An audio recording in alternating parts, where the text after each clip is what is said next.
Yeah. All right. We are live. All right, we're reconvening our morning meeting and shifting gears to talk about H 230 with our legislative council.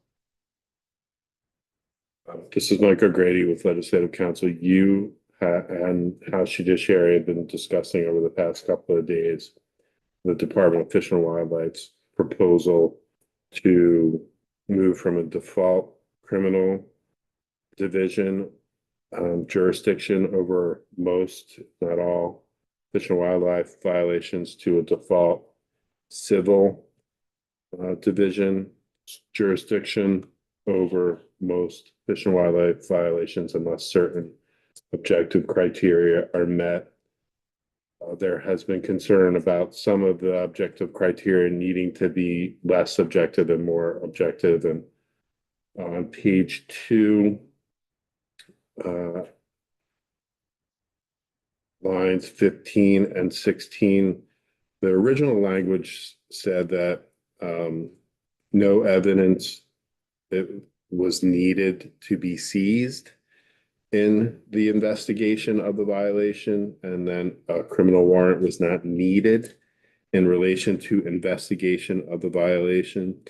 And so what was changed and presented to House Judiciary yesterday, it says no evidence was seized in regard to the investigation of the violation, and a criminal warrant was not used in relation to the investigation of the violation. And there was concern that, well, what if it wasn't in the investigation? What if it was just later? And so to put a finer point on determining the objectiveness of this language, the House Judiciary Committee, after consultation with Judge Zone, said no evidence was seized in relation to the violation and a criminal warrant was not used in relation to the violation. So just taking out any interpretation of words or modifiers needed in relation to the investigation, it's just in relation to the violation. And those are their only changes. They generally support these two sections. Okay, great. So although something caught my eye, and I'm not sure if it was an addition or change, but on page 1, line 11, did it always refer to chapters 123 and 124? Yes. Remind me what those are. Hold on a second. They are fish and wildlife, threatened and endangered species, and trade in covered animal parts. Thank you. So I think what we'd like to do so the Judiciary Committee is satisfied with this language. So I'd like to ask you to Put it in our bill as we already have a strike all. I can't remember. Yes. Yeah. So that'd be great. We'll ask for that change. Okay.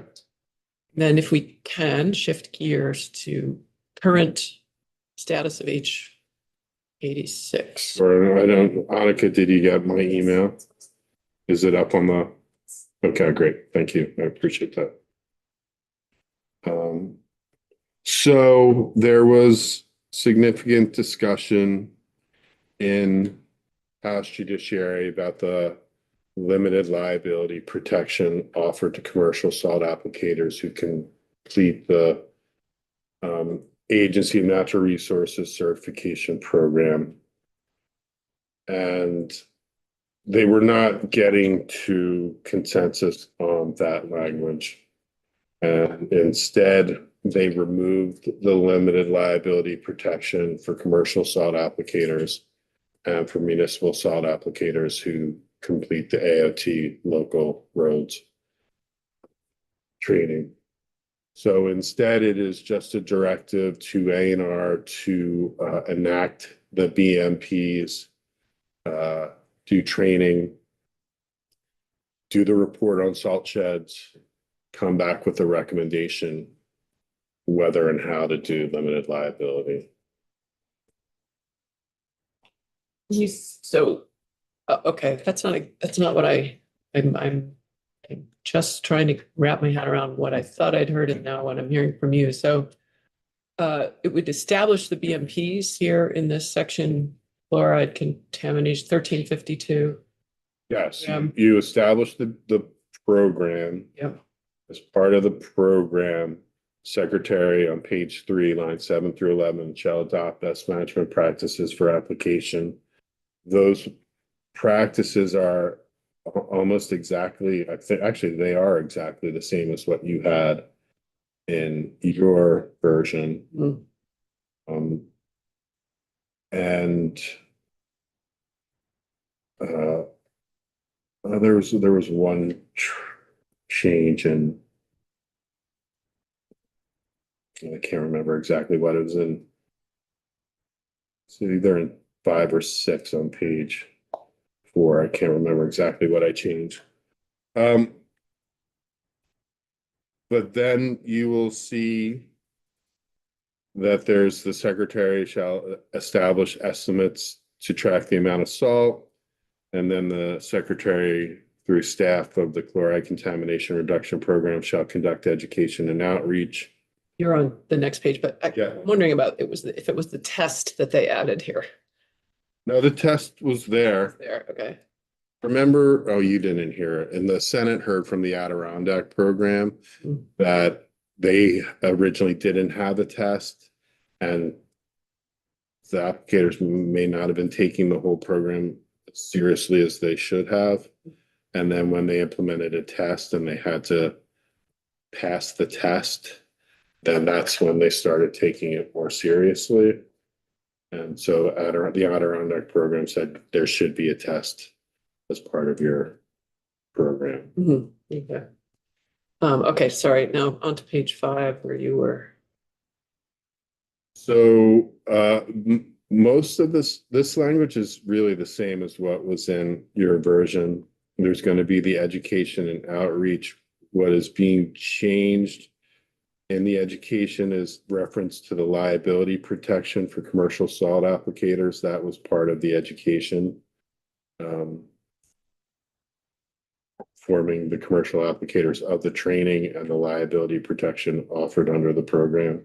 So there's no more liability protection, so that was struck.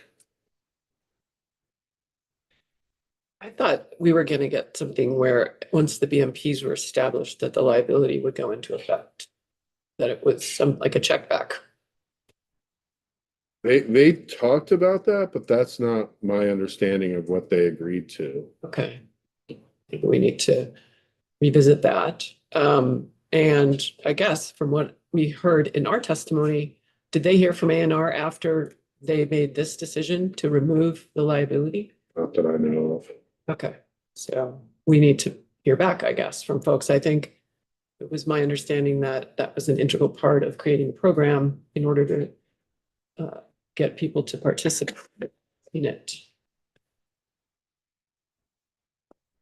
And Michael, are you aware of how New Hampshire, did they stagger this? Did they have BMPs first and then establish liability? I don't have my folder with me. I didn't know I was going through this today.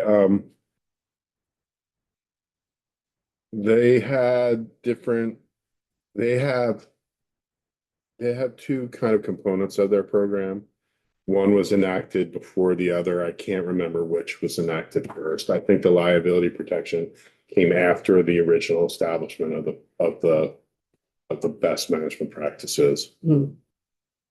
And that was 10 years ago, and they were sort of learning through an iterative process. Mm-hmm.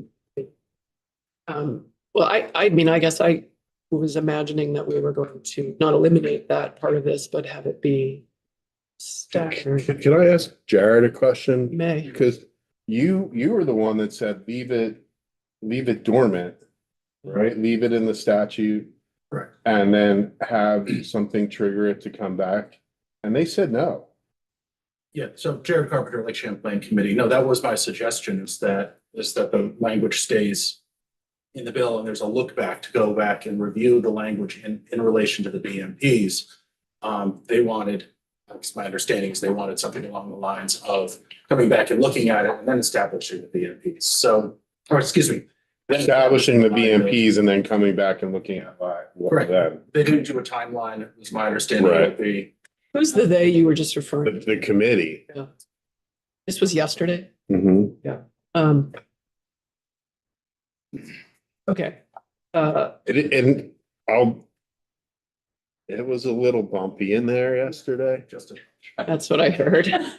So I think we are going to, I mean, it's certainly my preference to not to eliminate it in its entirety. Wouldn't it have already been staggered? I mean, the BMPs had to come first because First, in order to get the limited liability, you would, you had an implementation section that the BMPs were by 2026 for initial training in 2027. yeah. And you could only qualify for limited liability if you had completed the training. So it would, by default, it is. The whole issue was to include the limited liability or not. And they could not agree on that. And so they took it out. Do members have questions for Michael or Jared?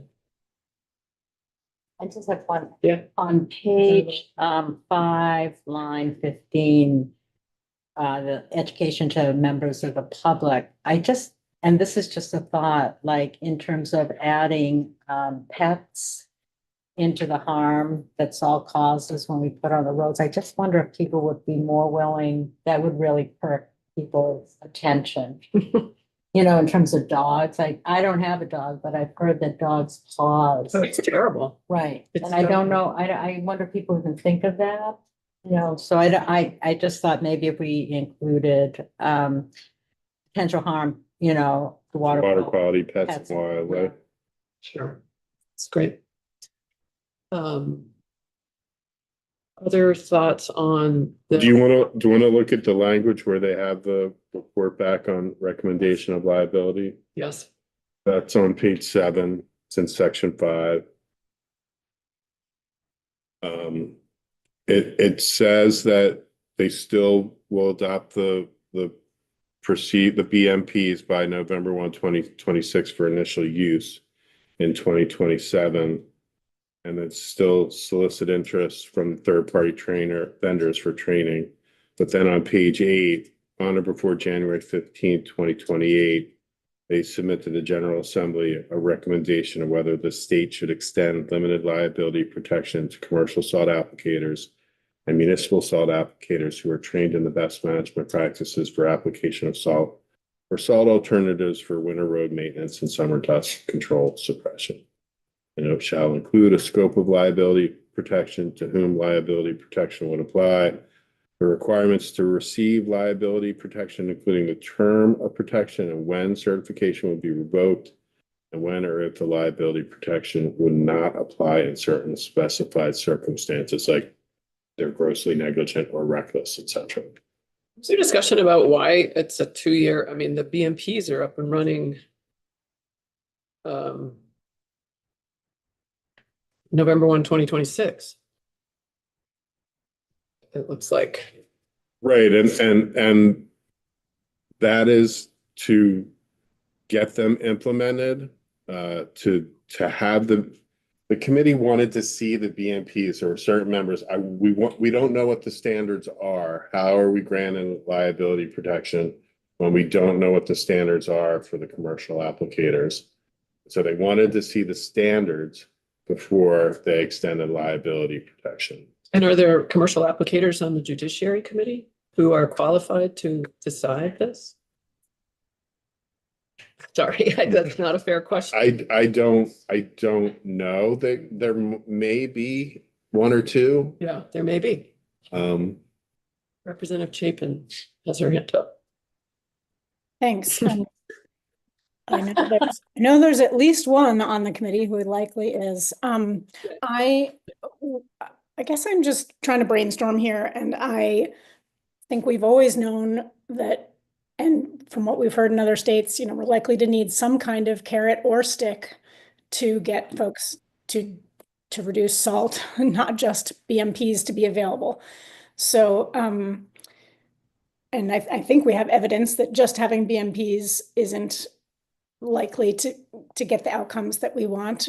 Maybe, Michael, you can chime in on that based on other states' experiences. So I guess I'm just wondering if we're not going to do liability or not guarantee some kind of a carrot for participating in the program. We're just going to look at it down the road. And I can sort of see in that case wanting to see, over the first year of of BMPs being out there and training being out there, how many salt applicators take advantage of that program. And maybe then we'd have more of a case that we do need some kind of carrot or stick. But I guess if we are going to pause, I would love to see the agency come back to us with recommendations on not just whether we want to offer limited liability, but whether we need some kind of carrot or stick. Are there other kinds of incentives, or shall this become a required program because the need to protect our waterways is great?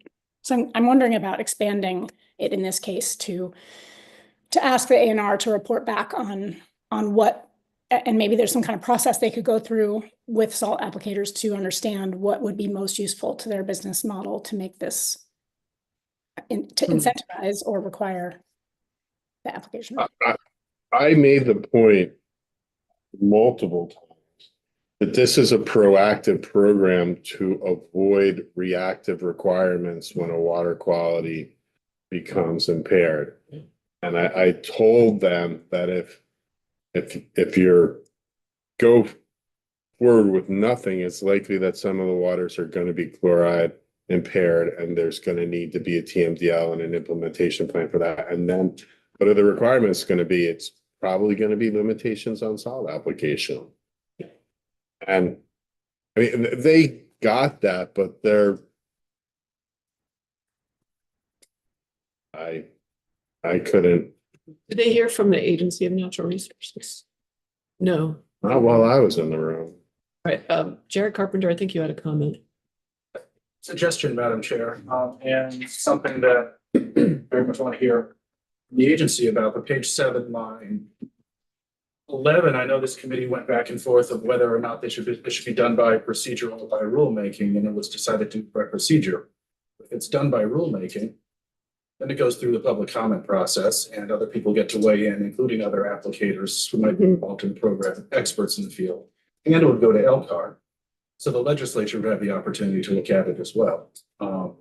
That's not the same as it going back to the judiciary committees for review, but maybe that's a bit of a splitting the difference. Yeah. And I think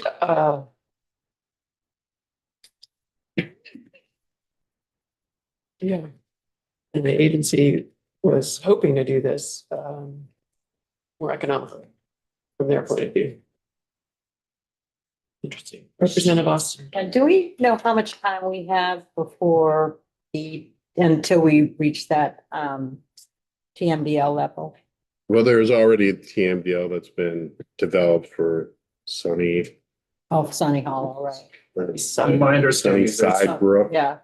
But it's. my understanding there's 4 more in the works, but I might be. Right, I know that there's 2 in Chittenden County. By this time next year, there might be More. triple the amount of Right. TMDLs. So I'm not quite ready to go with this version, but I also want to capture what Representative Chapin suggested. And if we do go with this version, adding to the report back, the list of things she enumerated. I hope you have those, Representative Chapin, but I mean, among them were alternative incentives and something about when we go to required. Can't remember that one, but I think adding that list would be helpful. I also think that I may ask Representative Chapin, do you think you'll be back in the building today or tomorrow?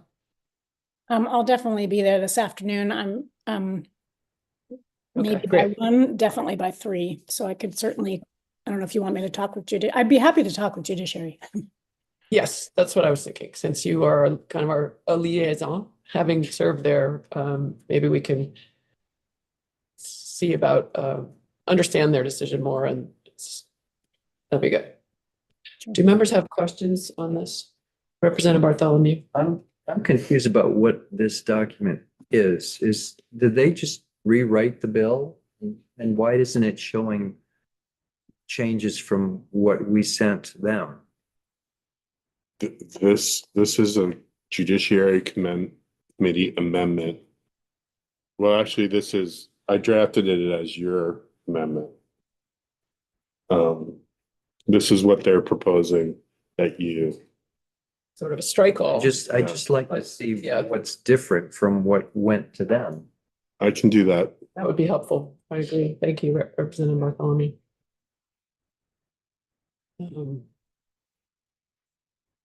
Any other further thoughts on this before we take a break?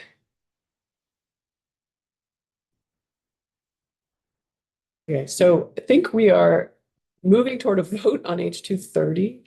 Although, oh, Michael, I wanted to ask you about, I asked you for some language around feasibility study for the Cougar reintroduction on maybe Tuesday morning. That's okay. I'm just re-asking, and I'm saying it out loud so that the committee knows that I was thinking of having a discussion and seeing if we could insert that into H230. So you want the department to report on, No, I wanted to create a special fund to administer the completion of a feasibility study that would be directed by our Fish and Wildlife Department, but that would allow private contributions to go into that fund to offset the costs of it or cover it completely.